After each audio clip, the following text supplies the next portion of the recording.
Você está lá, na calçada, chuva fina começando a cair, e o seu cão fareja o mesmo pedaço de grama pela 10ª vez. Você puxa a guia levemente, ele ignora e continua farejando. Todo tutor de cão já viveu essa cena. E a maioria pensa: meu cachorro é impossível, não consegue escolher um lugar simples. Mas e se esse comportamento tivesse uma explicação científica fascinante? A verdade é que enquanto você espera frustrado, o seu cão está fazendo algo extraordinário. Ele está lendo, não palavras, mas informações químicas complexas deixadas por outros animais. E a ciência explica tudo isso. Para entender esse comportamento, precisamos primeiro entender o nariz de um cão. E quando você souber os números, vai entender por que o mundo deles é radicalmente diferente do nosso. Humanos possuem em torno de 6 milhões de receptores olfativos dentro do nariz. Parece muito! Até você saber que cães possuem entre 150 e 300 milhões, dependendo da raça. Isso não é uma diferença pequena, é uma diferença de universo. Além da quantidade, a região do cérebro dedicada a processar cheiros em cães é proporcionalmente até 40 vezes maior do que a nossa. O olfato não é apenas um sentido para eles, é o sentido principal, o que dá sentido ao mundo. Imagine que você vê o mundo pelas cores, formas e movimentos. O cão vê o mundo principalmente pelos cheiros. Um cheiro para ele carrega mais informação do que uma fotografia inteira carrega para você. Agora, pense naquele cantinho de grama que o seu cão resolve farejar com tanto cuidado. Para você é só grama. Para ele, é um mural de recados, deixados por todos os animais que passaram por ali nas últimas horas, ou até dias. Urina e fezes de outros cães contêm compostos químicos chamados feromônios e outras moléculas orgânicas que carregam informações específicas. Estamos falando de espécie, sexo, idade, estado reprodutivo e até condição de saúde do animal que esteve ali. Pesquisadores que estudam comunicação animal comparam esse sistema a uma espécie de rede social química. Cada ponto de urina é como uma publicação, com perfil, data de postagem e informações do autor. E o cão está lendo cada detalhe. Por isso, o farejar leva tempo. Não é preguiça nem teimosia. O cão está processando um volume imenso de dados olfativos, decidindo quem esteve aqui, quando, se é uma ameaça, se é um amigo, se é um parceiro reprodutivo em potencial. Existe até um órgão específico para detectar feromônios, chamado órgão vomeronasal, ou órgão de Jacobson. Ele fica no teto da boca dos cães e se conecta diretamente ao cérebro, criando um canal exclusivo para informações sociais e reprodutivas. Você já viu um cão fazer aquela expressão estranha, com a boca levemente aberta e o nariz franzido, como se estivesse saboreando um cheiro? Esse comportamento tem nome. Chama-se Flehmen, e é exatamente o momento em que o órgão de Jacobson está sendo ativado. Então, quando seu cão finalmente encontra um ponto que considera adequado e começa a farejar com ainda mais intensidade antes de se agachar, ele provavelmente está fazendo uma leitura final, confirmando que esse é o lugar certo para deixar o próprio recado. Porque sim, as necessidades do seu cão não são apenas necessidades fisiológicas. São cartões de visita, são anúncios, são mensagens deliberadas deixadas para outros animais que passarão por ali depois. A marcação com urina é o comportamento mais conhecido.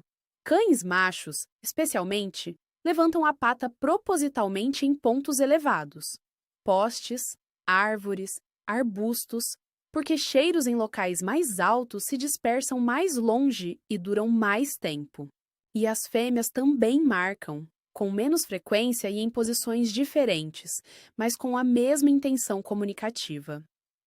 O cheiro que elas deixam carrega informações sobre seu ciclo reprodutivo, o que pode ser percebido por machos a centenas de metros de distância.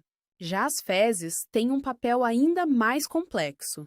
Perto do ânus dos cães existem glândulas chamadas glândulas anais, que secretam um líquido com composição química única para cada animal. É como uma assinatura biológica, impossível de falsificar. Por isso, cães se cheiram tão insistentemente na região do rabo quando se encontram. Não é falta de educação. É uma forma de apresentação rápida e precisa. Em segundos, eles trocam mais informações do que nós trocamos numa conversa de 10 minutos. Até aqui, já temos razões suficientes para entender o farejar prolongado. Mas existe um dado científico ainda mais surpreendente, descoberto por pesquisadores europeus, que explica uma parte do comportamento que nenhum tutor conseguia entender direito. Um estudo publicado na revista científica Frontiers in Zoology acompanhou o comportamento de dezenas de cães durante passeios, registrando a direção do corpo de cada animal no momento de defecar. Os resultados foram inesperados. Os cães demonstraram uma preferência consistente por se alinhar no eixo norte-sul magnético da Terra na hora de defecar. Não era uma preferência aleatória. Era um padrão estatístico robusto, observado em múltiplas raças, em diferentes ambientes e condições climáticas. Isso sugere que cães possuem uma sensibilidade ao campo geomagnético da Terra. Essa capacidade, chamada de magnetorreceptação, já era conhecida em aves migratórias, abelhas e alguns peixes. Mas encontrá-la em cães domésticos foi uma descoberta que chamou a atenção do mundo científico. Os pesquisadores ainda não sabem ao certo por que esse alinhamento acontece ou qual vantagem evolutiva ele traz. Uma hipótese é que o alinhamento com o campo magnético ajuda o cão a criar um mapa mental do ambiente, facilitando a orientação espacial. O mais fascinante é que o comportamento de alinhamento era mais evidente em dias de campo magnético estável, em dias com perturbações geomagnéticas, causadas por atividade solar, por exemplo. O padrão de orientação dos cães se tornava menos consistente. Isso reforça a hipótese de que o alinhamento é intencional e sensível a variações do campo. O seu cão rodando em círculos antes de se agachar pode, literalmente, estar buscando a orientação magnética ideal para o momento. Parece incrível, mas os dados apontam para isso. Tudo isso muda a perspectiva sobre aquele momento no passeio. Seu cão não está sendo difícil. Ele está cumprindo um protocolo complexo, evolutivamente moldado, que envolve leitura de informações químicas, comunicação social e possivelmente orientação geomagnética. E isso tem uma implicação prática direta. Forçar o cão a parar de farejar ou apressar o ritual pode gerar estresse. Para ele, está sendo interrompido no meio de uma atividade cognitiva importante, não apenas sendo impedido de fazer as necessidades. Especialistas em bem-estar animal recomendam o que é chamado de passeio de enriquecimento olfativo. A ideia é simples. Durante pelo menos parte do passeio, deixar o cão farejar no ritmo dele, sem pressa e sem puxões desnecessários na guia. Pesquisas em comportamento animal mostram que cães que têm liberdade para farejar durante os passeios apresentam menores níveis de cortisol, o hormônio do estresse, ao longo do dia. O farejar não cansa, ele acalma. Uma dica prática: se você tem pressa em determinados momentos, tente criar uma distinção clara para o cão entre o passeio rápido e os passeios de exploração. Você pode usar comandos diferentes, coleiras diferentes ou percursos diferentes. Cães aprendem essa distinção com relativa facilidade. Outra observação útil para tutores: se o seu cão passou a farejar muito mais do que o habitual, ou parece angustiado durante o processo, vale observar com atenção. Mudanças no comportamento de eliminação podem indicar desconforto físico ou emocional que merece avaliação veterinária. Cães em ambientes novos, um novo apartamento, uma rua diferente, uma casa de amigos, tendem a farejar ainda mais antes de eliminar. Isso é normal. Eles estão coletando o máximo de informações sobre o ambiente antes de deixar a própria marcação. Uma curiosidade que muitos tutores não sabem: cães também podem usar as patas traseiras para espalhar terra ou grama após defecar. Um comportamento chamado de raspagem. Isso não é higiene, é comunicação extra. As glândulas entre os dedos dos cães também liberam compostos químicos com cheiro. Ao raspar o chão, o cão está deixando mais uma camada de marcação olfativa e, ao mesmo tempo, tornando o sinal visível, com a terra ou grama revolvida.